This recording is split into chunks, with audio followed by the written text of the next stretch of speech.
శ్రీశైలం ఆలయ EE service రికార్డులో గందరగోళం నెలకొంది.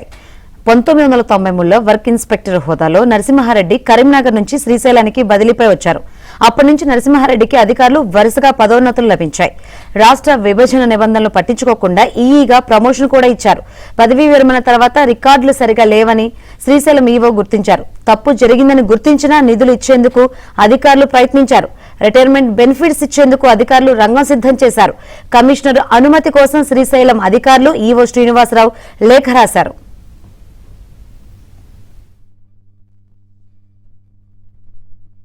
వివిధ హోదాల్లో ఇక్కడే ప్రమోషన్లు అదేవిధంగా పనిచేస్తూ 31/5న రిటైర్ అయినట్లుగా సేవా పుస్తకం బట్టి పరిశీలించడం జరిగింది.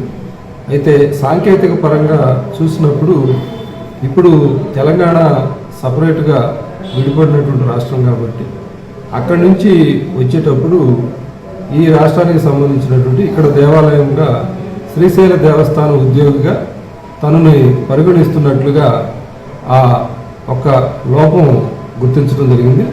దానికి సంబంధించి శ్రీయుత కమిషనర్ ఎండోమెంట్ వారికి నేను 6/6/2026న ఈ విషయాలన్నింటినీ కూడా వారి యొక్క సేవా పుస్తకంలో ఉన్న విషయాల్ని అదేవిధంగా వారు వివిధ హోదాల్లో ఎప్పుడెప్పుడు ప్రమోషన్ ఇవి తీసుకున్నారు, ఎప్పుడు వారు రిటైర్ అయ్యారో ఆ వివరాలన్నింటినీ కమిషనర్ గారికి పంపించడం జరిగింది.